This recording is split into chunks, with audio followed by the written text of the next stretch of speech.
Very brave officer against the system, Miss Meeran Borwankar. इन्होंने एक series of कहानियों को जन्म दिया है जो शायद ये खुद भी नहीं जानती। Mardaani, working for the weak and downtrodden, ये कॉन्सेप्ट था उसमें मर्दानी का। वो रियल लाइफ मर्दानी जिनके बारे में सोचते हुए कहानी लिखी थी कि जो रानी मुखर्जी करती है, ऐसे आपने बहुत से काम किए। फॉर एग्जाम्पल जो वॉज ए वेपन सीजर है, वो वाला तो एकदम उसी तरह किया था जैसे फिल्मों में दिखाया जाता है। नहीं, पर जब मैंने किया तो मैं कोई फिल्मी स्टाइल का सोच के नहीं गई थी। वो सीन फिल्मी था, पर हमारा जो एक्शन था वो टोटली प्रोफेशनल पुलिसिंग। ये जो वेपन भेजे गए थे छोटा राजन गैंग की तरफ से भेजे गए थे। दाऊद इब्राहिम, छोटा राजन, रवि पुजारी, अरुण गवली, ये उस टाइम के मेन प्लेयर्स।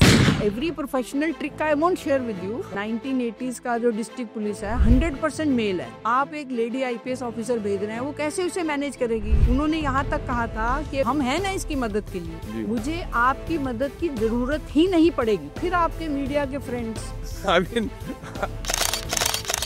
संजय दत्त है तो उनके लिए कारागृह विभाग महत्वपूर्ण है। Film star is in the jail. Media सोच रहे क्या रिपोर्ट किया जाए। पहले ये कहते थे कि उसको वीआईपी ट्रीटमेंट दिया जाता है। एक बार ये न्यूज आ गई कि उसको नारकोटिक सप्लाई किए जाते हैं।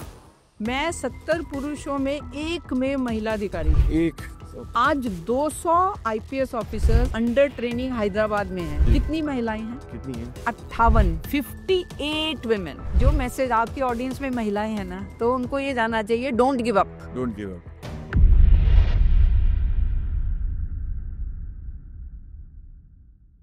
दोस्तों आदाब, नमस्ते, गुड इवनिंग। इस शो में I am going to start with एक बहुत ही रहस्यमय चीज़ है, शायद आपके बहुत कम को पता होगा।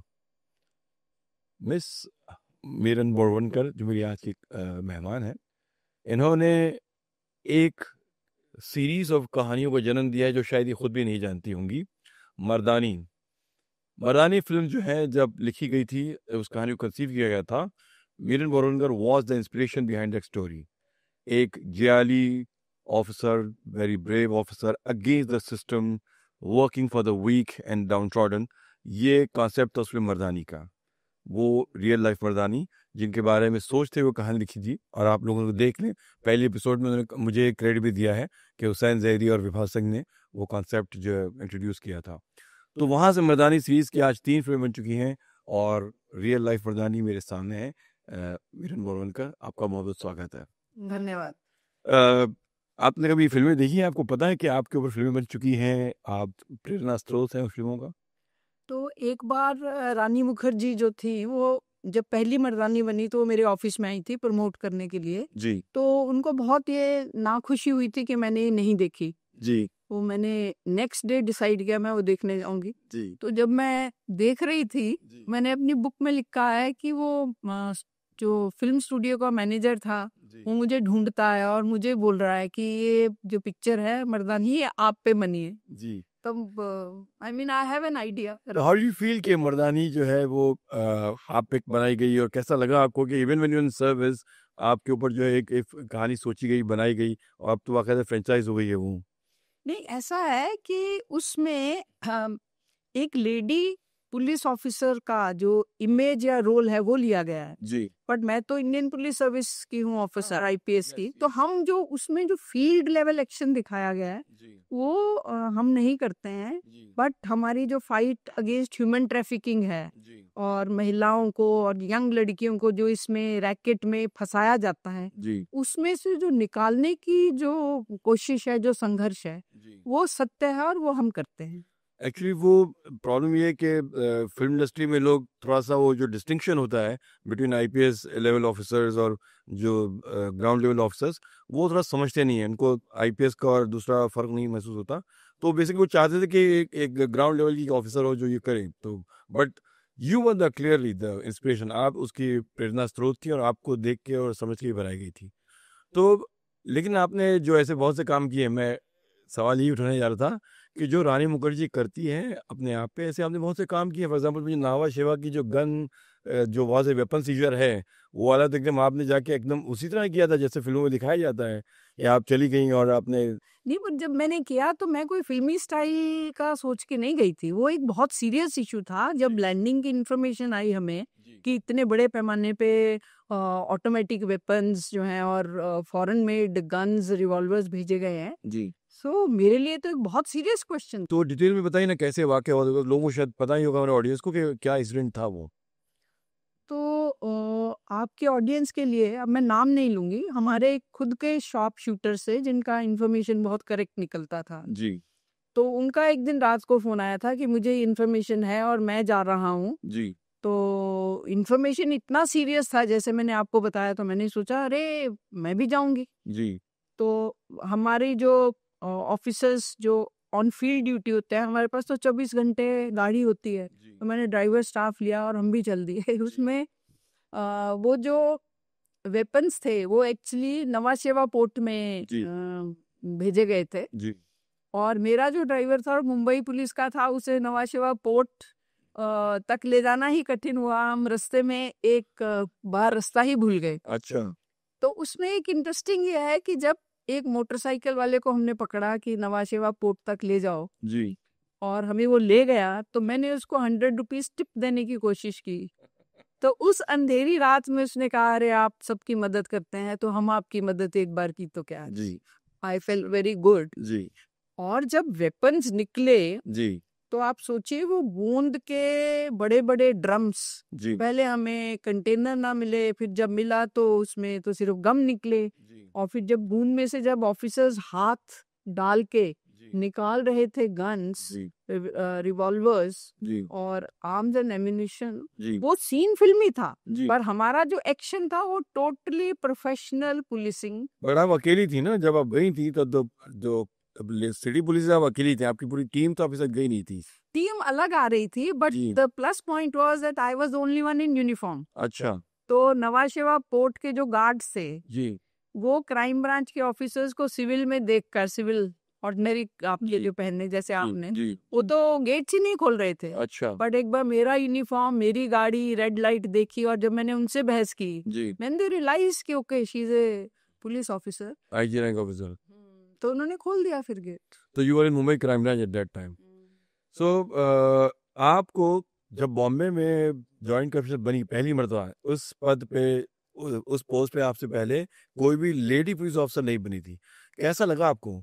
मतलब मुझे लगता है ऑपोजिशन सब जगह से होता होगा आपको ना, तमाम मर्दों की तरफ से, तमाम मेल ऑफिसर की तरफ से, you was feeling some resentment, hostility, opposition. नहीं नहीं, इतनी तो रिजेंटमेंट नहीं थी जितनी आप बोल रहे हैं, पर इट वाज समथिंग न्यू।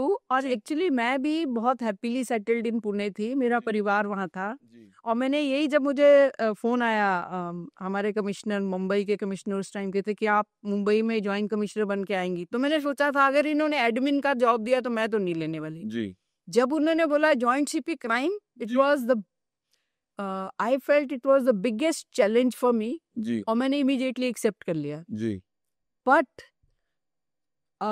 मेरे से मेरी एक्सेप्टेंस लेने के बाद सरकार ने ऑर्डर 2 महीने बाद निकाले, क्योंकि सरकार में ही बहुत बड़े पैमाने में चर्चा होने लगी, एक महिला को लाएंगे, वो कैसे हैंडल करेगी।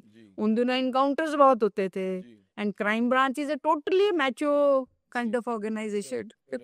तो 2 महीने बाद ऑर्डर्स आ गए, पर आई थिंक तब तक अधिकारियों में, कर्मचारियों में ये फैल ही चुका था कि अब मैं आने ही वाली हूँ। तो मीरा जी, ये जब आपको क्राइम ब्रांच में नियुक्त किया गया था, उस वक्त आपने उससे पहले कभी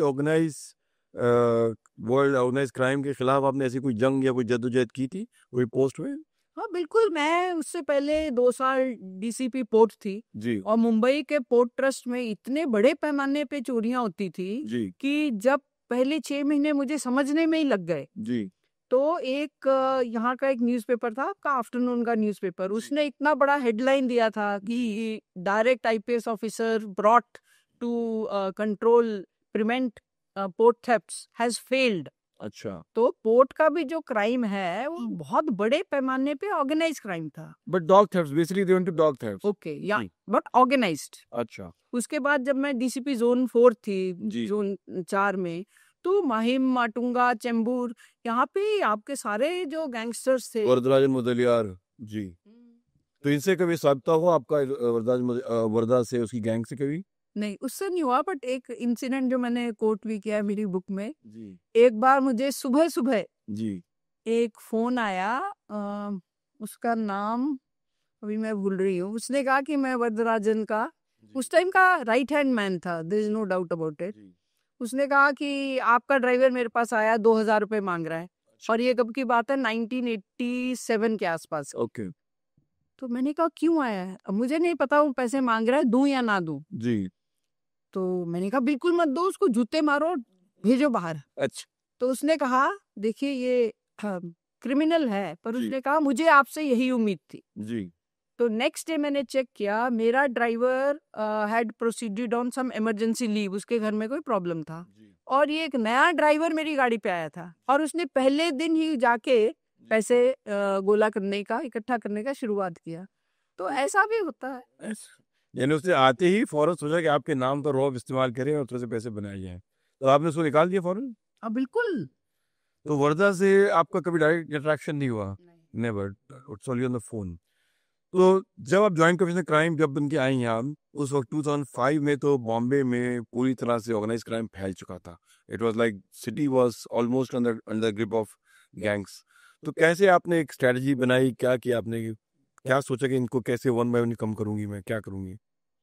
तो पहले तो अपने स्टाफ को ही कंट्रोल करना थोड़ा कठिन हुआ था उस दिनों में। हमारे जो सो कॉल्ड एनकाउंटर स्पेशलिस्ट थे, जी वही ऐसा मैंने सुना है और बताया जाता है कि वो हमारी सुन नहीं रहे थे, जी और आपका मीडिया जी और हमारे एनकाउंटर स्पेशलिस्ट यही इकट्ठे होके जी इश्यू को सॉल्व करने की जगह जी बढ़ा रहे थे। जी और ऑर्गेनाइज क्राइम या जो रियल टाइम क्रिमिनल्स है, जी उनको कंट्रोल करने की जगह लैंड माफिया में जी आपका और मेरा लैंड का डिस्प्यूट है, जी और आपको पता है मुंबई में कितनी कीमत है जी जमीन की, जी तो उसमें से थोड़ा इधर दो थोड़ा उधर दो, हम आपका ये सॉल्व कर देंगे इशू, मैं एग्रीमेंट कर दो, अदरवाइज उड़ा देंगे। जी तो हम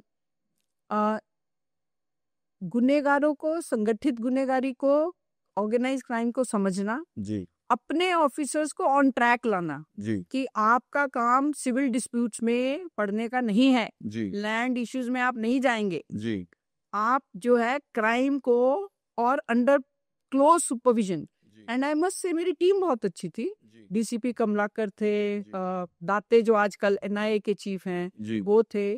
सो इन ऑफिसर्स ने मेरी बहुत मदद की। जी हमने क्राइम को समझा, उसको प्रिवेंट करना। मैंने 20 साल मेरी सर्विस हो चुकी थी, जी so I knew the nerves and the pulse of crime. जी और इन्हीं ऑफिसर्स को ट्रैक में लाने के बाद हम ऑर्गेनाइज क्राइम को कंट्रोल कर पाए। तो पहला आपका जो प्रॉब्लम था, बैरियर था, वो एनकाउंटर स्पेशलिस्ट ऑफिसर्स को टेम करना, टू डिसिप्लिन देम। ये पहला नहीं, पहला मैं कहूंगी कि उस टाइम की गुनहगारी को समझना, अच्छा, उसके बाद का यस। तो पहले गुनहगारी समझने के बाद सेकंड आपका एनकाउंटर स्पेशलिस्ट है, अपने लोगों को ही लाइन पे लाना, ये ज्यादा इंपॉर्टेंट था वो। तो फिर उसके बाद ये आपको कितना वक्त लगा ये सब करने में? मेरे को लगता है पहले 6 महीने तो इसी में ही चले गए। बट ये मत भूलिए ना कि जॉइंट सीपी के बीच में एडिशनल सीपी और डीसीपी है, उनको ऑलरेडी पता है। जी और police is a very strong hierarchy, जी वो लीडर की तरफ देखते हैं। लीडर जी। की तरफ से क्या इशारा है कि no entering into civil disputes, जी तो अपने आप ही वो आधा काम हो जाता है इसी से। हाँ, बट जो आमतौर से एक एक आपने कहीं कहा था किसी इंटरव्यू में कि मर्द जो है वीक होते हैं, तो अब जब आपने एक ऐसे डिपार्टमेंट की बागडोर संभाली है जहाँ पे सारे मर्द जो हैं, and you are the only woman there as the chief of the department, तो ये वीक मर्द उस औरत के खिलाफ कुछ ना कुछ ऐसे मैकिनेशन सिस्टम कुछ नहीं कर रहे थे कि उसको और कमजोर बना दें या डिपार्टमेंट को स्मूथली चलने न दें, ऐसा नहीं हो रहा था? नहीं, ऐसा तो मुझे बिल्कुल नहीं लगता, पर मैंने एक किया था। जी all the 3.5 years, you know how crime branch works, या मैं हर रोज यूनिफॉर्म पहन के आती थी। अच्छा my gender is not the issue. जी आप मेरे को देखो तो you look at me as the chief of the crime branch, right तो उससे भी एक तो half the issue is solved. फिर तो आपका जेंडर नहीं, आपका जो रैंक है, and uniform everybody respects rank and uniform, जी दैट इज मेन। जी दूसरा क्या है, तब तक मैं 20 साल सर्विस कर चुकी थी, जी इंडियन पुलिस, अमेरिकन पुलिस के साथ काम कर चुकी थी। मुझे जो बेसिक ग्राउंड वर्क है जी वो समझ में आता था, और उसके अलावा कोर्ट में केसेस कैसे पेश किए जाएं ये समझ में आता था। And ultimately they respect you for your knowledge correct. And your seniority. तो ये I just come back to the whole thing again, ये जो वेपन सीजर वाला था, तो आप जब गई थी तो उस क्या कितने वेपन आपने सीज किए थे, और उसके बाद आपके टीम वालों ने आपको कैसे सहयोग दिया, वो आपने पूरा केस कैसे क्रैक ओपन किया, कुछ और बताइए ना उसके। हमने एक्चुअली टर्न इस तरफ ले लिया थोड़ा सा, और I just want to understand more about that weapon thing more. नहीं, वो मैंने अपनी बुक में लिख दिया है, मैडम कमिश्नर पढ़िए। अच्छा, हमें पढ़ा उसके अंदर, तो कितने वेपन थी, क्या कैसे एग्जैक्ट फिगर तो मैं नहीं बताना चाहूंगी because case is still under. Actually full of पूरा हाँ, वो जो था बहुत भर के था शायद ना, वो ट्रेलर पूरा शिप के अंदर आया था, कंटेनर के अंदर। तो क्यों लाए थे, उसका रीजन क्या था, उसकी कॉन्स्पिरेसी क्या थी? अभी एग्जैक्ट कॉन्स्पिरेसी तो हमने होने ही नहीं दी जी बट ये जो वेपन भेजे गए थे छोटा राजन गैंग की तरफ से भेजे गए थे, जी और कंटेनर जो था वो अंडर सस्पिशन एक सिस्टर एजेंसी ने उसको सील किया था। जी तो जब हम वहां पे पहुंचे, इंफॉर्मेशन तो ऑफिसर की थी, जी और मैंने आपको बताया लोकेट करने में कंटेनर थोड़ा टाइम लग गया, जी। 1-1.5 घंटा लग गया। जी और जब खोला तो उसमें से तो ड्रम निकल रहे हैं और ड्रम में तो गम निकल रही है। जी पर खोलने से पहले वो सिस्टर एजेंसी का एक ऑफिसर आ गया, उसने बोला कि हमने सील लगाया, आप इसको खोल नहीं सकते। अच्छा बट जैसे कि मैंने आपको बताया, मैं यूनिफॉर्म में थी and I was senior to him, जी सो आई चैलेंज हिम, अगर आपको सस्पिशन था, आपने सील लगाया तो खोला क्यों नहीं? जी कोई और इसको ले जाएगा वेपन को निकाल के, तो हम तो इसको खोलेंगे। तो उसमें ये इशू हो गया था कि इतने बड़े पैमाने पे हथियार और गोला अगर देश में लाया जा रहा है, तो एक तो अराजकता तो फैलाने का बहुत ही क्लियर मोटिव था। जी दूसरा, सस्पिशन पे अगर कंटेनर बंद रहा जी तो इसका मिसयूज हो सकता है। इसलिए हमको ऐसा लगा कि कंटेनर खोल के सीजर इज इम्पोर्टेंट, और वो सिस्टर एजेंसी के लीडरशिप लेवल ने इसको चैलेंज भी किया था, बट गवर्नमेंट सपोर्टेड अस। महीना भर तक बनता ना वो कंटेनर, वो आई थिंक महीना भर तक खुला नहीं था वो। तो कहीं आपको ऐसा सस्पिशन नहीं हुई कस्टम्स वाले इसमें इन्वॉल्व होंगे, या they're in hand glove with these people, जो एक महीने तक उन्होंने उसको संभाल के रखा है, खोला नहीं है? आप ऐसा सस्पिशन हुआ? नहीं, ऐसा सस्पिशन तो नहीं हुआ था, बट वो इतना बड़ा काम लोड पे आ गया था। आपको बताया कि ऐसे बड़े पैमाने पे अगर सीजर हो तो उसके पंचनामे में मिस एप्रोप्रिएशन हो सकती है। जी जी इतने बड़े तादाद में जब आपसे वेपन मिलते हैं, जी तो हमारे लिए तो it was an excellent detection, जी बट उसका डॉक्यूमेंटेशन जो था जी वो बहुत टाइम ले रहा था, फिर उसका इन्वेस्टिगेशन करना। तो दूसरे किसी डिपार्टमेंट पे सस्पिशन किया जाए, ऐसा तो मौका भी नहीं मिला हमें। अच्छा, बस हमारे से पॉइंट ये था कि मीडिया जो उस वक्त जो स्पेकुलेट कर रही थी कि अगर ये महीना भर से कंटेनर यहाँ पड़ा है और कस्टम्स वालों ने या आईबी ने या किसी ने उसको अगर खुलाने की बात नहीं की है, and if Meera Borwankar is the one who has to open this, तो कुछ ना कुछ बात है जो और लोग उनसे मिले हुए हैं, और मुंबई क्राइम ब्रांच शायद अपना काम करना चाह रही है। उस वक्त मीडिया यही लिख रही थी। I just want to know कि कहीं आपके जहन में सस्पेंस गुजरा था कि लोग इन्वॉल्व हैं नहीं है? I thought it was unprofessional कि उसको सील कर दिया और खोला नहीं, और ये कि वो इन्वॉल्व हैं करप्ट प्रैक्टिस, ये मेरे दिमाग में नहीं आया था। अच्छा, तो then I come to my second question कि इस क्राइम ब्रांच के अंदर जब आपने शुरू किया था काम करना, उस वक्त जो है आप लोग वायर टैपिंग करते थे, तो what was the main thing that you must have heard in wire surveillance, जो आपने सुना करते शुरू में बिगनिंग में? What was the main theme and thrust of your wire tapping? तो देखिए, एक तो आपके ऑडियंस को ये बहुत समझ में आना चाहिए कि और वायर टैपिंग जी जी is as per the legal process, जी क्योंकि ये बहुत लूजली टर्म यूज किया जाता है, लोगों में ऐसा इंप्रेशन हो जाता है कि किसी को भी उठा के ये जी टैपिंग पे ले आते हैं। ये लीगल प्रोसेस है, उसमें परमिशन लगती है, परमिशन लेनी पड़ती है या आपको एक्सटेंड करना हो। जी तो हम किसको रखते हैं सर्वेलेंस पे? जो गुनेगार हैं, स्पेशली ऑर्गेनाइज क्राइम, जी छोटे मोटे गुनेगारों पे नहीं रखी जाती। जी and we avoid politicians. Okay crime branch only concentrates on जी क्रिमिनल्स। जी तो उसमें उन दिनों में जो था, जी पैनिक निर्माण किया जाए, जी शूट आउट के द्वारा एक्सटॉर्शन बढ़ाई जाए। जी जैसे आपसे पैसे लेने हैं जी तो आपके ऑफिस में आके शूट आउट कर दिया, जी यहाँ तो कोई मारा गया या इंजर्ड, ज्यादा उस टाइम मारते नहीं थे, इंजर करते थे, आप डर के उनको जितना पैसा चाहिए दे रहे हैं। तो हमारी टैपिंग जो थी वो ऐसे पॉसिबल अटैक्स को न्यूट्रलाइज करती थी। एक मैं आपको उदाहरण देती हूँ। एक बार जी इतने बड़े पैमाने में मुंबई के डॉक्टर्स को थ्रेट कॉल आ रहे थे और एक भी डॉक्टर हमारे पास नहीं आया। जी हम खुद गए फोन कर करके कि सर आप घबराइए मत, हमें समझ में आ रहा है कि आपके अगेंस्ट आपको ऐसे कॉल्स आ रहे हैं, हम फॉलो अप कर रहे हैं। तो लोग चुप रहते थे, चुपचाप पैसे दे देते थे। इस केस में तो आप सोच लीजिए professional highly educated doctors, MD, जी सर्जन्स, जी। और कोई हमारे पास नहीं आ रहा था। कितने कॉल्स आपने इस तरह से मॉनिटर किए होंगे? उस टाइम पे आए थे मोर देन 20 ऐसे कॉल्स आए थे। अच्छा। और फिर हम और single complaint was brought to you? No, and that was a very distressing thing कि नागरिकों को हमारे पे विश्वास नहीं है क्या, पढ़े लिखे लोग भी हमें नहीं बता रहे। जी तो फिर हमने पकड़ा जो भी था उसमें इन्वॉल्व। जी। कोई गैंग थी उसके अंदर? इस केस में गैंग नहीं थी। अच्छा। He was a lone operator from outside India.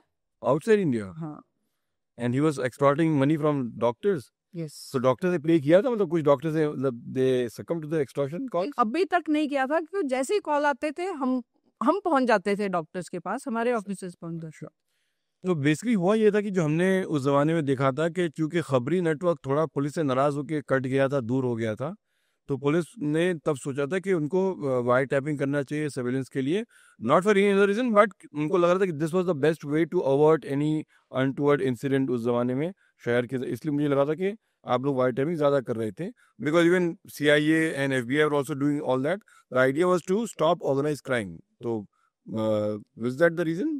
एक तो crime branch is very professional, जी। खबरी हमारे कभी कम नहीं हुए। अच्छा। इनफैक्ट वही ऑफिसर्स लाए जाते हैं जिनके पास खबरी हैं, जी और उनको टेस्ट किया जाता है कि जी। खबरी रियल है या झूठे हैं। जी उसको सपोर्ट देने के लिए टेक्निकल सर्वेलेंस। तो अच्छा। दिस इज नॉट ईदर और, जी तो हम दोनों रखते हैं, जी टेक्निकल सर्वेलेंस भी और खबरी भी। जी और I am very proud of Mumbai officers, Mumbai crime branch officers. जी उन्होंने अपने एसेट्स को ऐसे जप के रखा हुआ है। जी आपस में कई बार झगड़े भी हो जाते थे, मैडम ये मेरा खबरी जो है उसको लेके बैठ गया है, ये अच्छा। मेरे खबरी के अगेंस्ट केस दाखिल कर रहा है। जी तो officers are emotionally also invested in their खबरीज। जी उनको फाइनेंशियल हेल्प तो करते ही हैं, जी बट इनका खबरी और ऑफिसर की रिलेशनशिप बहुत क्लोज हो जाती है। वो 93 के राइट्स में सुना था कि थोड़ा जो खबियों को क्राइम ब्रांच में आने नहीं दे रहे थे, they are not in touch with officers any more, was that the reason कि लोग थोड़ा दूर हो गए थे ऑफिसर से और उन्होंने खबर शेयर करना बंद कर दिया था? देखिए, मैं क्राइम ब्रांच में आई 2004, जी मुझे ऐसा बिल्कुल फील नहीं हुआ। जी और इनफैक्ट आपको याद है वो हैदराबाद में अलुकास ज्वेलरी की जो 9 करोड़ का हीरे जवाहरात जी गए थे, चोरी हुए थे। जी तो जब हैदराबाद के एडिशनल CP ने मुझे फोन किया कि मैडम हेल्प कीजिए, हमारा अलुकास ज्वेलरी का शोरूम से 9 करोड़ की जी ये ज्वेलरी गई है, जी तो मुझे लगा हैदराबाद की केस हम मुंबई में कैसे डिटेक्ट करेंगे। जी पर कर दिखाई हमारे दरेकर थे एक सीनियर इंस्पेक्टर, उनके और उनके स्टाफ ने, जी। टोटली बेस्ड ऑन खबरीज। अच्छा। ये जो भी आपने एक बात कही थोड़ी इंटरेस्टिंग बात थी, खाली मैं जानना चाहूंगा, आप कह रहे खबरी को आप टेस्ट करते हैं, वेरीफाई करते हो, कैसे करते हैं आप लोग? How were you doing it? अब every professional trick I won't share with you please. I mean maybe just a broad point कि अगर लोग थोड़ा सोचे कि खबरी कैसे वेरीफाई किया जाता है कि सच्चा है, झूठा है, या is not taking you for a ride, वो कैसे मालूम पड़ता है? ये बहुत अभी इसके लिए तो आप पुलिस ज्वाइन कीजिए ना, हमें सिखाया जाता है, और जो सिखाया जाता है उसमें से जो प्रैक्टिकल निकाल के जी। हम ये सब करते हैं। अच्छा। तो ये जॉयलुकास वाला जो आपने कैसे फिर डिटेक्ट कैसे किया? वो ये अब डिटेक्ट हो चुका है और ये बॉम्बे वालों ने किया है, तो कुछ तो बताइए कि इसकी डिटेक्शन कैसे हुआ हैदराबाद के इस केस का? तो ये बड़ी इंटरेस्टिंग स्टोरी थी कि एक्चुअली खबरी ने बोला जी कि आप जो हिस्ट्री शीटर्स चेक कर रहे हैं, जी हम सोच रहे थे वो जो हिस्ट्री शीटर जो मिसिंग होगा जी वो हैदराबाद गया होगा और वो वहां से लाया होगा। जी उसने बोला वो उस टाइम 2000 का नोट था, जी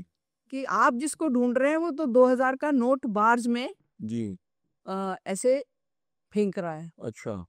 तो फिर वो बार्स ढूंढे गए, फिर जी हमारे ऑफिसर्स की इंफॉर्मेशन जी कि ये हिस्ट्री शीटर इस बार में ही जाएगा। जी और जब तक हम लोग पहुंचे, जी आई मस्ट गिव क्रेडिट कि बार गर्ल्स वगैरह ने उसको जी रोक के रखा था। रोक के रखा था। वहां से फिर ये टीम आई उसको लेके बॉम्बे सेंट्रल, जी वो भी मैंने डिस्क्राइब किया है मेरी बुक में। जी कि एक जगह ये जो थे दिन भर से लगे हुए थे, जी इन्होंने खाना नहीं खाया था, जी। तो स्टाफ गाड़ी रोक के खाना मांग रहा था, तो ड्राइवर डिड नॉट एग्री। अच्छा। कह रहा है ये काम डिटेक्शन का है कि आप खाने का सोच रहे हैं। हाँ और जैसे ही ये होटल में पहुंचे, जी। ये आरोपियों में से एक आरोपी बैग लेके नीचे उतर रहा था। तो सोचिए अगर ड्राइवर ने उस टाइम पे ने खाना खाने हाँ, के लिए सोचा था। सोचा होता। They would have missed the person, yeah.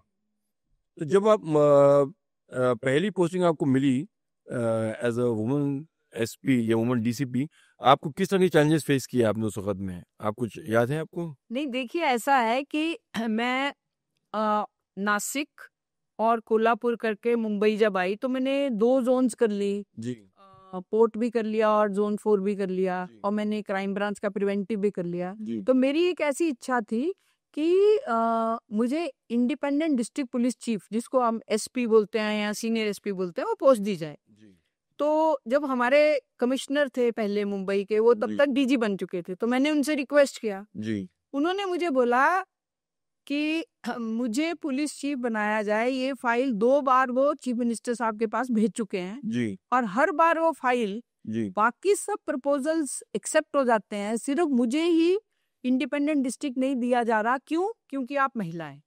Only because you are a woman? Yes, that's not only, it's a very big thing. No, in the sense कि कोई और आपके रिपोर्ट कार्ड में या कोई और आपके बैकग्राउंड में कोई और ऐसी इशू नहीं थी जो आपके खिलाफ जाती, एक्सेप्ट योर जेंडर। यस। तो फिर कैसे आप इस प्रॉब्लम को सॉल्व की?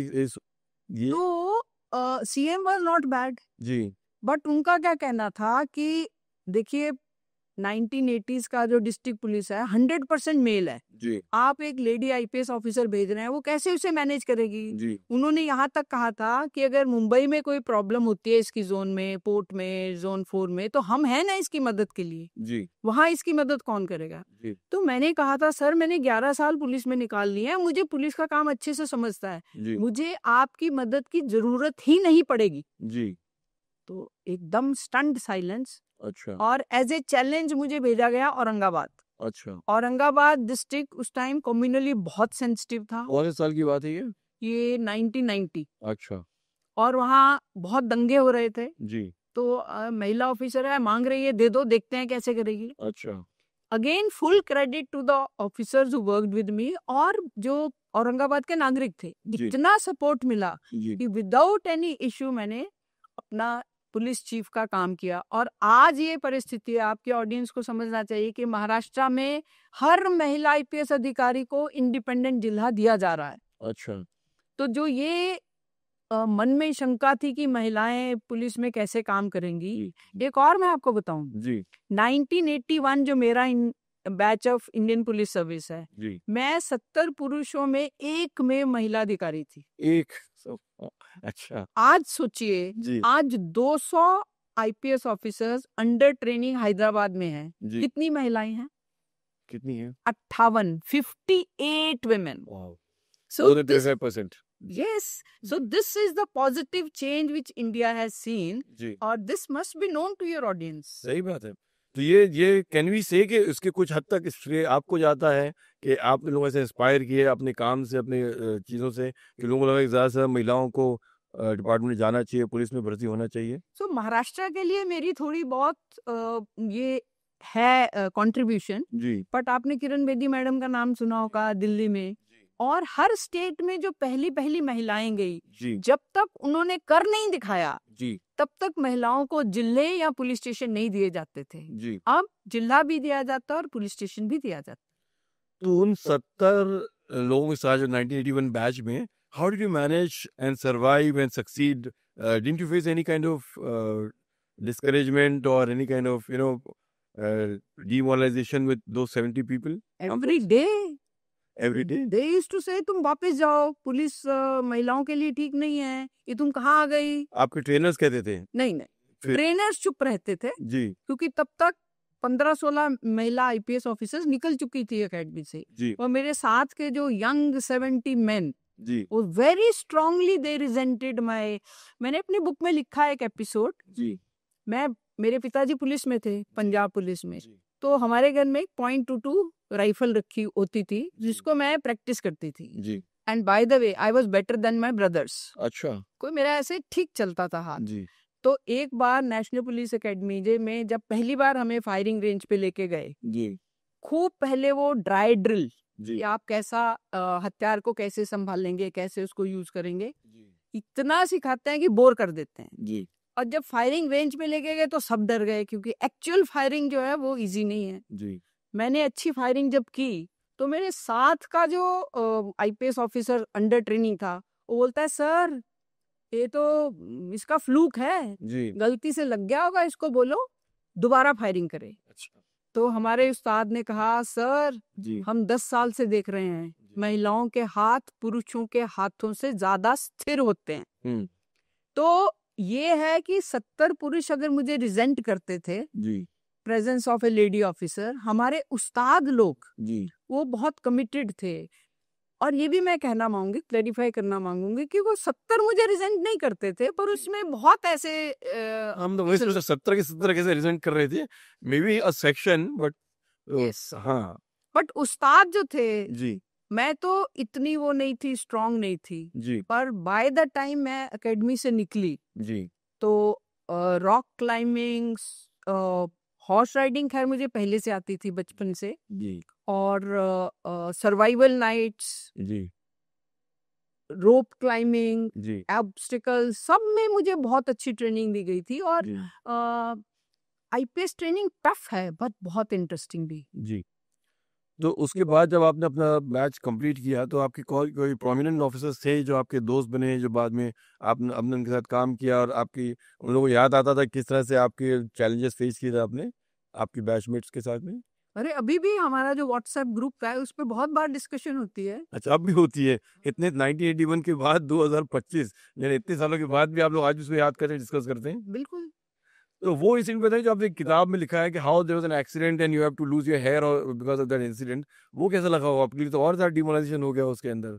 वो तो मेरी आईपीएस ट्रेनिंग की शुरुआत थी। जी देखिए हमारी ट्रेनिंग शुरू होती है मसूरी से। जी मसूरी से हम नीचे आ रहे थे तो उस रात तो कोई ओवर कॉन्फिडेंस में जो बस ड्राइवर था, जी प्रोबेशनर्स को लेके जा रहा था जी दिल्ली, जी वो जज नहीं कर पाया कि गाड़ी के ऊपर सामान कितना है। जी तो गाड़ी उसने एकदम एक इमारत की दीवार जो थी जी उसमें लगा दी, और मेरे ऊपर जो बस के ऊपर सामान रखने वाला वो होता है रैक, जी लोखंडी रैक, जी जी वो मेरे सिर पे लगा था। तो बहुत खून निकला जी और हमें कोई उस टाइम पे हॉस्पिटल ले जाने के लिए तैयार नहीं था, क्योंकि एक महिला खड़ी है, उसको इतना खून निकल रहा है, एक्सीडेंट का स्पॉट है। जी एक ट्रक ड्राइवर और क्लीनर ले गया। जी तो जब मैं एकेडमी में पहुंची, मतलब मसूरी एकेडमी से अपनी हैदराबाद पुलिस एकेडमी में, जी तो इतने बाल कट चुके थे, यहाँ पे वो लगे थे, टांके लगे थे। जी तो एक तो महिला ऊपर से हाँ, मैं वही कह रहा हूँ कि बड़ा अजीब सा मोमेंट होगा वो कि एक तो woman, the only woman in your batch and also losing your hair, तो मतलब कैसा आप किससे गुजरी होंगी आप? मैं सिर्फ ये सोच रहा था आपके लिए।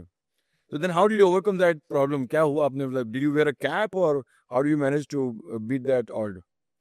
तो पहले तो मैं बहुत कॉन्शियस रही थोड़े दिन, जी फिर अपने आप ही मैंने सोचा इतना ट्रेनिंग में तो सारा टाइम आप स्कार्फ नहीं पहन सकते, सुबह योगा करो, जी फिर पीटी करो, जी फिर इंडोर क्लासेस, फिर ये वेपन खोलना जोड़ना, जी उसके बाद परेड गेम्स, इस सब में आप कहाँ तक स्कार्फ संभालेंगे। वेपन जोड़ना खोलना रोज कर आप ट्रेन करते? बहुत बोरिंग था पर रोज दिया रोज जाता है, किया जाता है? Because by the time you go for the firing range, जी आप जो हथियार को गंभीरता से लो, जी और जितना आपको हथियार के बारे में समझ आएगा, जैसे जब हम हॉर्स राइडिंग करते हैं कि जी अपने घोड़े को अच्छे से समझो, जी अपने हथियार को अच्छे से समझो, boring but very emphasised upon ये है।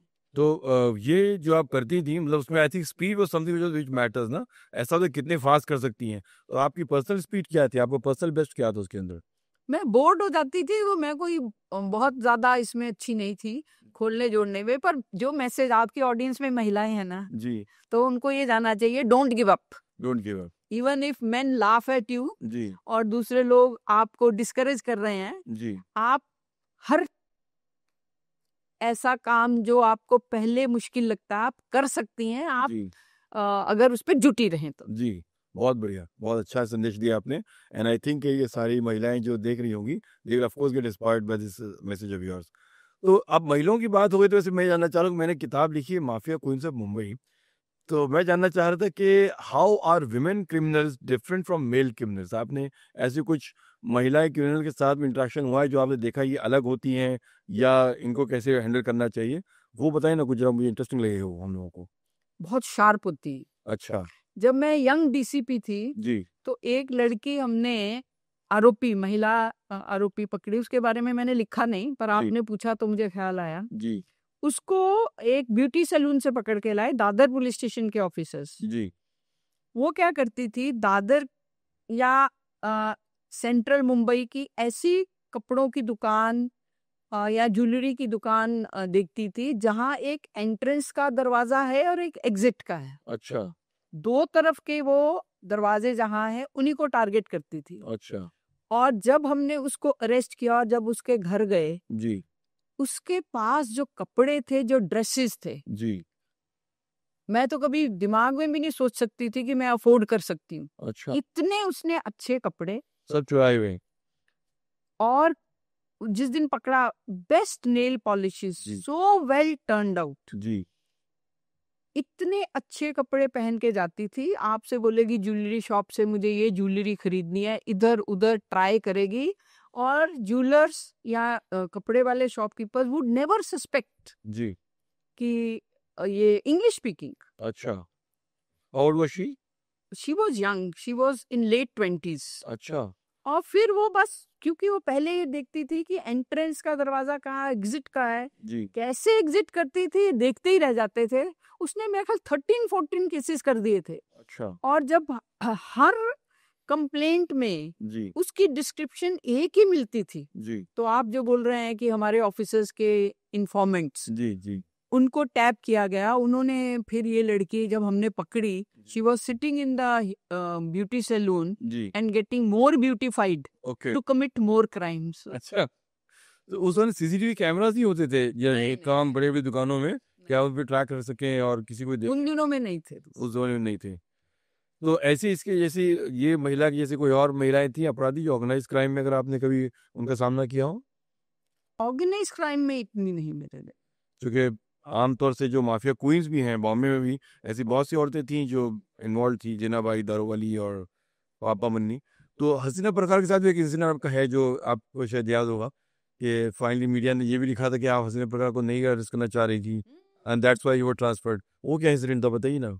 देखिए, ऐसा था कि अब दाऊद इब्राहिम, छोटा राजन, जी रवि पुजारी, जी ये उस टाइम के मेन प्लेयर्स थे। जी अरुण गवली, हाँ नाइक, अमर नाइक वगैरह जी के गैंग्स के। जी तो मेन इशू जो है वो भी हमारी ऑडियंस को समझना चाहिए। जी जैसे वो डॉक्टर्स चुप रहे, जी वैसे नागरिकों को ये थ्रेटन करते हैं, पैसे लेते हैं, और पैसे देने के बाद लोग चुप रहते हैं। जी और ये इनकी हिम्मत बढ़ती है, और पैसे मांगते हैं, और पैसे मांगते हैं। हमारे पास कंप्लेंट नहीं आती। जी तो हसीना पारकर जो दाऊद की बहन जी थी, अब नहीं हाँ वो भी ऐसा करती हैं। ये हमें इन्फॉर्मेशन थी, पर कोई कंप्लेनेंट नहीं आता था। जी एक दिन क्राइम ब्रांच अपने इन्फॉर्मेंट्स को जब डेवलप कर रही थी और उनसे इन्फॉर्मेशन ले रही थी, तो एक कोई तैयार हुआ इन्फॉर्मेशन देने के लिए, और हमने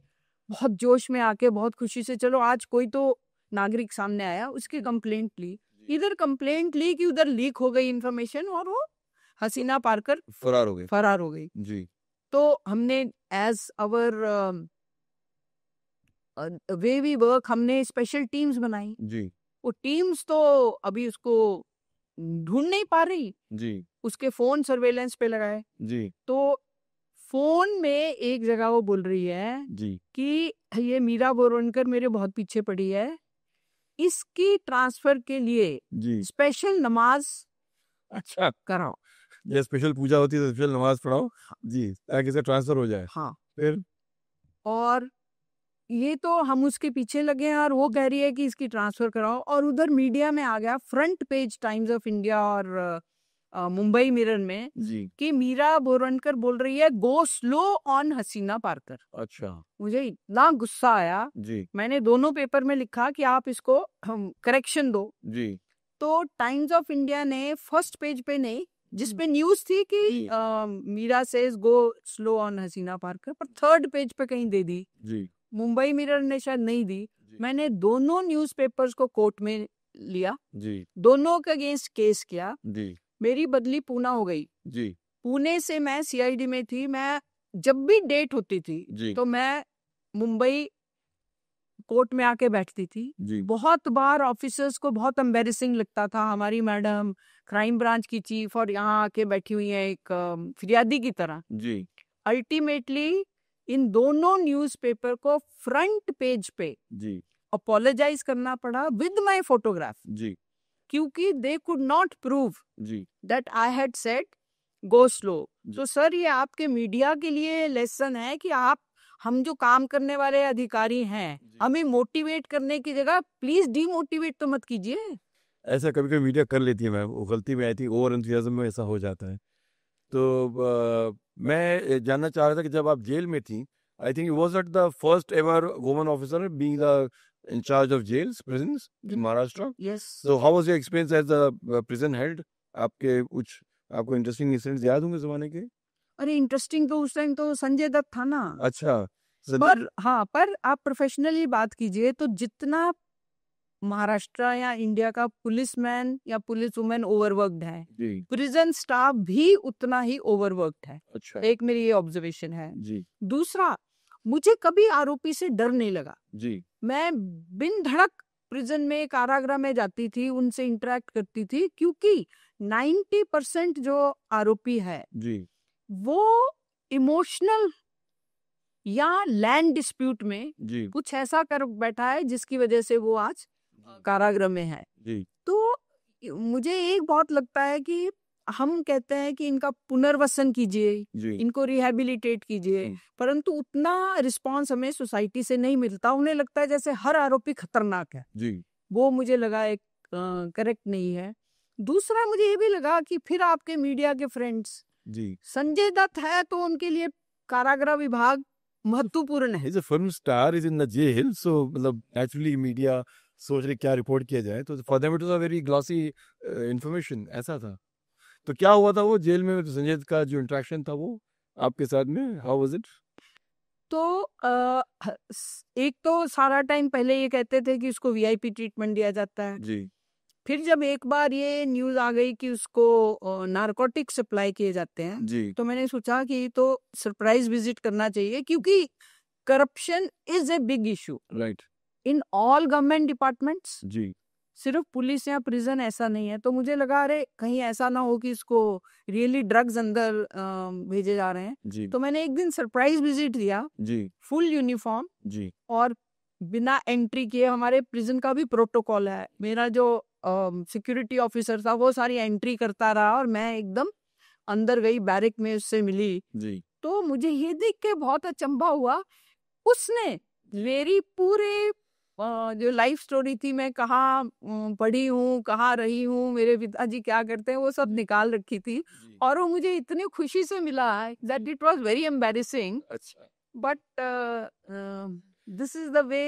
how was it to meet as film star in a jail? वो कैसा लगा? अजीब सा अनोखा इंसिडेंट हुआ ना वो, एक बहुत बड़ा फिल्म स्टार है और इस बार जेल में आपके सामने कैदी है, कैसा लग रहा था आपको? नहीं, मुझे वो तो बिल्कुल अजीब नहीं लगा, क्योंकि उससे पहले भी मैं उससे मिल चुकी थी प्रिजन में आते जाते। जी बट मुझे ये लगा कि प्रिजन के एटमॉस्फेयर की वजह से, क्योंकि इनको दारू वगैरह नहीं मिलता, जी no late nights, he was looking very fit. अच्छा that was my impression. He was looking fit and healthier than what he is outside. मतलब jail has done something good to his health actually. ये क्या? Actually हम prison में seriously जी हम try करते हैं कि आप मॉर्निंग प्रेयर से जी उनको हर तरह का स्किल दिया जाता है। कुकिंग कीजिए, कारपेंट्री कीजिए, आपको जी। प्लम्बिंग सिखाई जाएगी, न्यू इलेक्ट्रॉनिक्स हम सिखाते हैं। जी उसके बाद टाइम पे खाना खाइए, टाइम पे सोइए। जी तो ये जो रूटीन दी जाती है जी। प्रिजन इनमेट से, जी उनसे डिसिप्लिन आता है। जी और कई लोग तो कहते हैं कि when we come out we are improved human beings. But we will check with Sanjay Dutt. Of course, we have to check with him. Yes, maybe I can ask him sometime. तो मुझे अजमल कसाब का execution आपके ज़माने में हुआ था and याकूब मेमन का हुआ था. I just want to know what these two incidents, अगर आप खुद ब्रीफली बता सकती होंगे कि how do you feel the whole pressure, the whole nation watching you at that time. Ajmal Kasab का जो एग्जीक्यूशन था कैसे हुआ, वो कैसी घड़ियां थी, कुछ बताइए ना. तो मैं आपको उतना ही बताऊंगी जितना लीगली वी कैन डिस्क्लोज. जी जी. तो अजमल कसाब का जो फांसी था, जी. nobody was watching us because nobody knew about it. अच्छा. उसका सबसे बड़ा ये स्ट्रेस था कि गवर्नमेंट, स्पेशली उस टाइम हमारे होम मिनिस्टर थे आर पाटिल सर, वो डेप्यूटी सीएम भी थे शायद. जी जी. तो उनका ये बहुत कहना था कि ये न्यूज लीक नहीं होनी चाहिए. अच्छा. वो जब ब्लैक वारंट जिसे बोला जाता है, जब वो आया था तो फाइल बाय हैंड मूव की जा रही थी जी. और मिनिमम लोगों को इसके बारे में पता था. जी. इनफैक्ट उससे 2 रात पहले एक पुणे में पुलिस का एक कार्यक्रम था. जी. मैं उसमें खास इसलिए गई थी ये देखने के लिए कि हाँ मीडिया भी होगा, पुलिस ऑफिसर्स भी होंगे, तो मुझसे कोई पूछता है क्या. जी. किसी ने नहीं पूछा. अच्छा. इतना उसको सीक्रेट रखा गया था. जी. और मैं जब भी प्रिजन विजिट किया जी. तो कोई ना कोई और कारण दिया गया जी. कि आज मैडम आ रही हैं क्योंकि नई बेकरी की मशीन आई है, जी. नया हम इलेक्ट्रॉनिक स्किल्स की नया हम दे रहे हैं वैसे ही. पर जब उसको आर्थर रोड से यरवड़ा लाया गया, जी. आर्थर रोड में वो आईटीबीपी के उसमें था सिक्योरिटी, जी. तो कहीं से इंफॉर्मेशन लीक हो गई और एक मुझे फोन आया मीडिया से जी. कि अजमल कसाब को मुंबई से पुणे लेके आया गया है क्या. जी. तो उससे पहले मुझे आर पाटिल सर का भी फोन आ गया था कि एक प्रेस रिपोर्टर को पता चल गया है. जी. और सीपी मुंबई का भी आ गया था. जी. तो अंदर से तो मैं बहुत डिस्टर्ब थी, कैसे लीक हो गई इन्फॉर्मेशन. पर मैंने उसे कहा नहीं, मुझे तो कुछ पता नहीं उसको यहाँ लाया गया है कि नहीं. जी. और मैंने उस रात अपनी गाड़ी नहीं ली. मैंने अपने सिक्योरिटी मैन को बोला तुम अपना मोटरसाइकिल लाए हो, तो बोला हाँ लाया हूँ. जी. मैंने सोचा था मैं अर्ली मॉर्निंग एग्जीक्यूशन के लिए जाऊंगी, पर मैं रात को ही उसके मोटरसाइकिल के पीछे बैठी जी. और मैं चली गई ताकि किसी को पता भी ना चले कि आज रात को यहाँ पे प्रिजन चीफ आई हैं. जी. और जब हमने, execution is not an easy thing, जी. हैंगिंग, तो वहाँ मैजिस्ट्रेट, जी. डॉक्टर, जी. मैं, जी. जेल सुपरिटेंडेंट देसाई थे, जी. हम लोग खड़े थे. जी. तो एग्जीक्यूशन के बाद जो उसके धर्म के अनुसार जी. उसका बरियल किया गया और मैंने आर पाटिल साहब को एक मैसेज भेजा था. जी. उन्होंने फिर जी. प्रेस रिलीज दिया. जी. तो this whole process was legally very complicated, जी. पर्सनली वेरी स्ट्रेसफुल की इंफॉर्मेशन लीक नहीं होनी चाहिए. जी. याकूब मेमन का उससे उलट था. अच्छा. 1993 के आरोपी को आप जी. 20 साल बाद जब जी. दे रहे हो, जी. तो इतने ज्यादा मीडिया के लोग. तो हाँ, वही है मैंने, होल मीडिया जो मैं वॉच कर रहा हूँ, याकूब मेमन के बारे में कह रहा था मैं, तो वो कैसा था, वो तो ज्यादा कॉम्प्लिकेटेड होगा, ज्यादा स्ट्रेसफुल होगा. हाँ स्ट्रेसफुल था और वो बहुत आर्टिकुलेट था. जैसे मैं जब भी उसको नागपुर जाके मिलती थी, he was a chartered accountant. जी. जी. और वो मुझे बोलता था मैडम कुछ नहीं होने वाला. हाँ. मुझे बोलता था आप बेफिक्र रहिए, अच्छा. It's only the last day. जी. और उसके रूम में इतनी इतनी बुक्स पड़ी होती थी, बहुत जी. पढ़ता था. उसने पोस्ट ग्रेजुएशन भी किया जी. नागपुर प्रिजन में. जी. सिर्फ लास्ट डे जो था, जी. मुझे लगा कि अब उसको समझ में आ गया है. जी. और उसकी फैमिली ने हमें कहा था कि हम सुप्रीम कोर्ट जा रहे हैं, आप प्लीज इसे अभी हैंग मत कीजिए. जी. तो हमने कहा हम पूरा लीगल प्रोसेस फॉलो करेंगे, जी. आप ये मत सोचिए कि हम जल्दबाजी में इसको हैंग करेंगे. आप जाइए सुप्रीम कोर्ट. जी. और आपको याद होगा रात को 12 बजे सुप्रीम कोर्ट, हाँ, 2:30 बजे एक्चुअली सुप्रीम कोर्ट बैठी थी रात में, स्पेशल बेंच एट 2:30 AM जो डिस्कस करे उसके ऊपर. फिर क्या हो, आज भी आई थिंक उसको, I think he was executed. हाँ.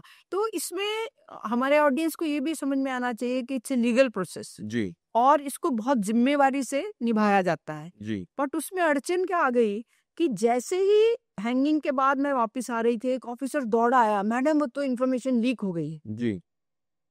लीक कैसे हुई है? वो तो वीडियो चल रहा है। हाँ वीडियो क्या चल रहा है? उसकी एग्जीक्यूशन। जी तुमको कैसे पता? मैडम सीएम ऑफिस से फोन आया है। जी इतना टेंशन हुआ, हमने हर अ, जगह से प्रिकॉशन भी लिया था और आसपास की बिल्डिंग्स में भी रखे थे जी गार्ड्स वगैरह। ये कैसे इन्फॉर्मेशन लीक हुआ? जी बहुत डिस्टर्ब होके हम 15-20 मिनट उसको रिव्यू कर रहे थे। हम भागे वापस जी जहाँ हैंगिंग की थी। जी तब फिर मैसेज आया, नहीं सीएम साहब के यहाँ से फोन आया कि वो कोई पुराना मूवी दिखा रहे हैं जिसमें एक लेडी खड़ी है एज अ प्रिजन चीफ। जी हाँ, तो दोनों में टेंशन हुआ। जी एक में tension not to allow it to leak, जी और दूसरे में how to manage the hyper media जी एंड सिटीजन इंटरेस्ट। जी but full credit to the officers of prison. जी जैसे उन्होंने उधर सीक्रेसी रखी और इधर प्रोफेशनली काम किया, जी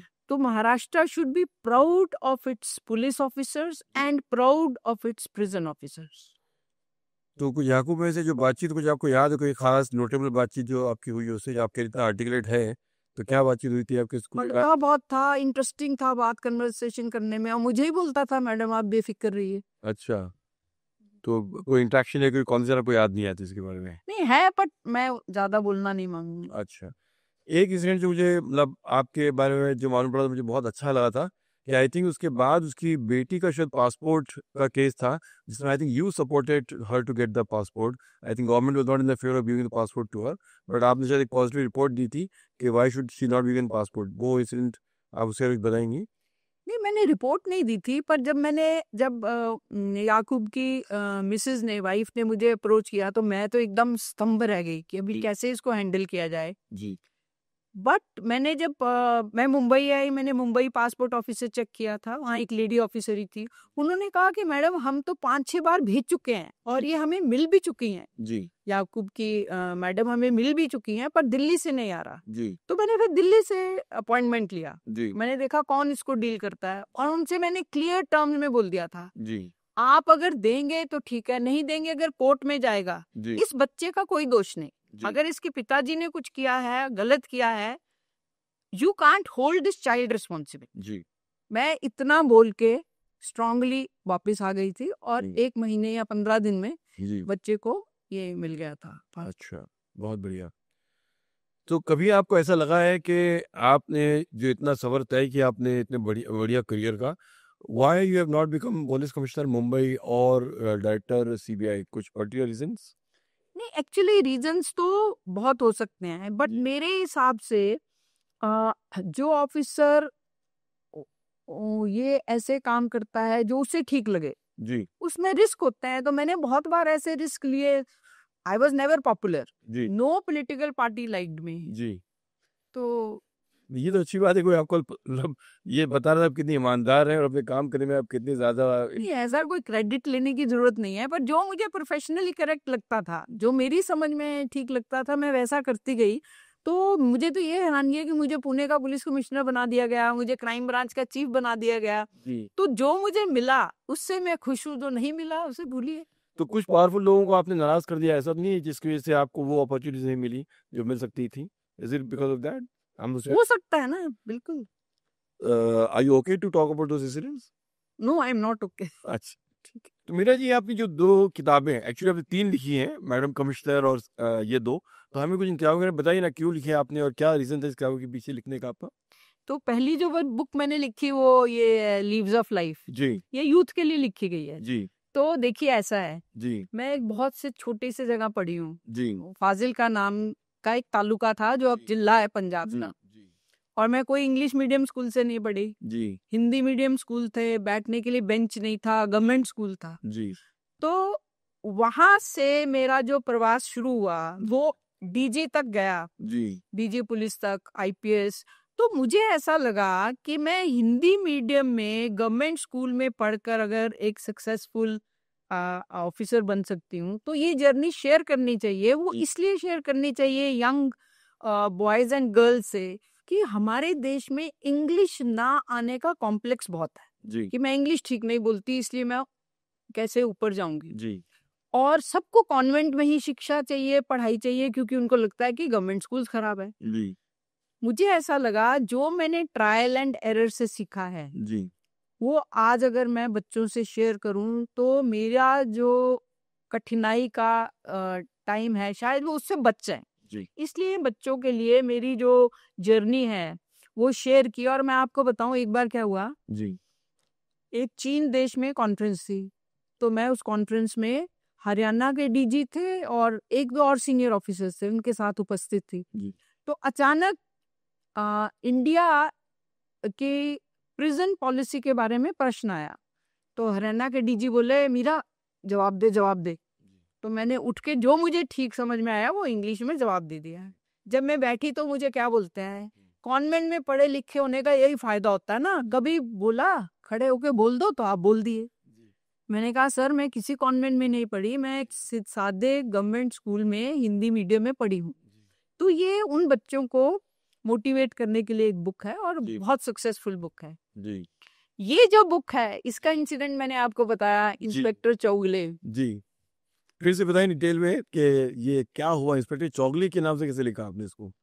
तो एक बार जब मैं दिल्ली में लास्ट पोस्टिंग पे थी जी तो बेंगलुरु में एक लड़की को मॉलेस्टेशन का केस टीवी में बार बार दिखाया जा रहा था। जी ऑफिस में भी टीवी लगा है। उस दिन मैं अपने बहन के घर गई दिल्ली में, उसमें भी वही लड़की को मॉलेस्टेशन का जब वो सीन आता था तो मैं बहुत डिस्टर्ब हो गई। जी नेक्स्ट डे ऑफिस जाते टाइम मैंने सोचा कुछ तो करना चाहिए। जी अब मुझे इतना गुस्सा आ रहा था, मुझे लग रहा था इस आरोपी को क्या करूं मैं जो इतना खुलेआम बच्चों को लड़कियों को मॉलेस्ट कर रहा है। तो मैंने एक आर्टिकल लिखा, जी उसमें कहा कि सेक्सुअल हैरेसमेंट, मॉलेस्टेशन, रेप ऐसे केसेस की अच्छी इन्वेस्टिगेशन करनी चाहिए और उसे कोर्ट में भेजना चाहिए। जी बट जब मैंने महाराष्ट्र में जलगांव सेक्स स्कैंडल को इन्वेस्टिगेट किया था तो मुझे ऑफिसर्स क्या बोलते थे, मैडम आप इतना जो मेहनत कर रही हैं, केसेस दाखिल कर रही हैं, कल ये लड़कियां नहीं टिकेंगी, फिरियादी जो हैं, जी विटनेसेस नहीं कोर्ट में बोलने वाले, आपके केस छूट जाएंगे। जी इसमें एक ही उपाय है, इन लड़कों को बुलाइए, उनको ठोकिए, जी आगे से वो कभी ऐसा नहीं करेंगे। जी तो मेरे दिमाग में उस दिन ये बेंगलुरु का चित्र देख के बहुत कश्मश हुई कि कौन ठीक है, मैं ठीक हूँ या वो ऑफिसर्स ठीक थे जो कहते थे इनको ठोकिए, ये फिर से कभी रोड रोमियोज लड़कियों को तंग नहीं करेंगे। तो मैंने एक इमेजिनरी कैरेक्टर क्रिएट किया जी और लिखा कि मैं तो प्रॉपर इन्वेस्टिगेशन कोर्ट ट्रायल को कह रही हूँ एम्फेसिस दो, पर ये इंस्पेक्टर चौगले आज मेरे चेम्बर में आया, मुझे बोल रहा है कि मैडम ये सब गलत है। और जो जलगांव सेक्स स्कैंडल के तपासी मालदार मुझे बोलते थे कि लड़कों अगर लड़कियों को मॉलेस्ट कर रहे हैं इनको ठोकिए, फिर कभी नहीं करेंगे, इंस्पेक्टर चौगले मुझे वो रास्ता दिखा रहा है। मैंने वो आर्टिकल लिखा, कौन ठीक है, मैं एज एन आईपीएस ऑफिसर ठीक हूँ या इंस्पेक्टर चौगले काल्पनिक कैरेक्टर ठीक है, इसका मैंने एंड नहीं किया और इंडियन एक्सप्रेस को भेज दिया। जी इंडियन एक्सप्रेस ने उसे छाप दिया जी और लगे मुझे मैसेजेस आने, यू आर ए फूल, ऐसे लड़कों को ठोकना ही चाहिए, अगर इनको इंस्पेक्टर लोग ऐसा मारे पीटेंगे आगे से इनकी कभी हिम्मत नहीं होगी। जी और आप तो फुलिश हो, आप तो आईपीएस में आपको समझ ही नहीं आता कि कैसे हैंडल करने चाहिए ऐसे केसेस। यहाँ तक कि आपके इंडियन एक्सप्रेस की, आप नाम मत लीजिए, जी उस प्रेस रिपोर्टर का भी फोन आया, she wanted to interview inspector Chaugule. अच्छा मेरा खुद का बेटा फोन करके बोलता है मम्मा उस दिन जो इंस्पेक्टर बैठा था इज ही इंस्पेक्टर चौगले। जी मुझे लगा पुलिस अधिकारियों को बहुत बार ऑन द स्पॉट जस्टिस देने के जो मौके हैं वो यूज करने पड़ते हैं और करते हैं, परंतु बोल नहीं पाते हैं। जी तो ये मैंने एक ऐसा कैरेक्टर क्रिएट किया और ये सब स्टोरीज रियल स्टोरीज हैं जी और ये बुक भी बहुत पॉपुलर है। तो इंस्टेंट जस्टिस आप कह रहे हैं कि आज के जमाने को ज्यादा पसंद आता है लोगों को बिल्कुल। वो जो कोर्ट के जो प्रोसीजर जो सालों जो गुजर जाते हैं वो लोगों को ज्यादा पसंद नहीं आते, इंस्टेंट जस्टिस ज्यादा पसंद आता और हमारे खुद के ऑफिसर्स आप देखिए, अगर एनकाउंटर्स में हैदराबाद में आपको याद है कि एनकाउंटर हुआ है। जी ऐसे ही रेपिस्ट का, जी तो लोगों ने फूल बरसाए, हाँ हाँ लोग तंग आ गए हैं जी सही बात कि 7 से 10 साल तक केसेस कोर्ट में चलते नहीं, चलते हैं तो आरोपी छूट जाते हैं। जी हाँ। एक्चुअली तो केस चलने के बाद ही छूट जाते हैं। बिल्किस बानो केस में अभी जो रिमिशन हो गया था, हमने सुना आपने उसके लिए कुछ याचिका दायर की उसके बारे में, बिल्कुल की क्या हुआ था वो एग्जैक्टली? सबको पता है कि उस केस में जी गैंग रेप है, जी माँ के सामने बच्चे का मर्डर है, जी बिल्किस बानो के सामने, जी और मर्डर्स हैं, जी 10 से ज्यादा मर्डर्स हैं, गैंग रेप है, जी माँ के सामने बच्चे का मर्डर है, जी और आरोपियों को रिमिशन दिया जाता है। मैं तो प्रिजन चीफ थी ना, मुझे जी। पता है पैरोल, रिमिशन, जी ये सब क्या है। जी और इन्वेस्टिगेटिंग ऑफिसर जो सीबीआई का है वो अपोज करता है, जी कोर्ट अपोज करती है, जज जी फिर भी दिया जाता है। तो बिल्कुल मैंने सोचा, और मेरे साथ जो थे जी प्रोफेसर चोकर और बहादुरी मैडम जी और हमारी एडवोकेट थी वृंदा ग्रोवर, जी हम सबको इतना जबरदस्त, और भी कई लोगों ने जी इसमें, मेरे ख्याल 3 PILs दाखिल हुई थी। और मुझे बहुत गर्व है कि हमारे देश में महिलाओं को न्याय मिलेगा, अभी भी ऐसा वातावरण है। जी और वो जो जिनको रिमिशन दिया गया था, जो हमारे हिसाब से गलत थे, सुप्रीम कोर्ट ने इनको गलत रिमिशन दिया गया है। जी ये मेरे को लगता है नागरत्ना मैडम सुप्रीम कोर्ट की जज हैं, जी उन्होंने ये निकाल दिया, और आज सब आरोपी फिर जेल में हैं। जी। हमें आप पे गर्व है मैम, हमें आप पे गर्व है, जैसे आप हैं, जो जिस तरह से आपने काम किया है, we are so proud of you ma'am. तो बहुत बहुत शुक्रिया मैम, आप आई और आपने इतनी बढ़िया कहानियां बताई। और एक्चुअली मुझे कहानियां नहीं है, ये सच है। व्हेन वी से कहानियां, आई मीन इंस्पिरेशनल इंसिडेंट्स, जो आपने हमारी जवानों को, हमारी युवा पीढ़ी को जो आपने इंस्पायर किया है, मैं चाह रहा हूँ कि लोग आपकी इन चीज़ों से इंस्पायर होके, प्रेरित होके, वो तमाम चीज़ें बगैर डरे और बगैर जो है झिके, उनको चीज़ें करना चाहिए और अपने लाइफ में साहस के साथ कामयाबी हासिल करना चाहिए। आई होप आप सबको ये एपिसोड पसंद आया होगा, और प्लीज़ कमेंट सेक्शन बताइए हमें कि मीरा जी कैसी लगी और इनकी बातें आपको कैसे पसंद आई। Thank you very much, see you.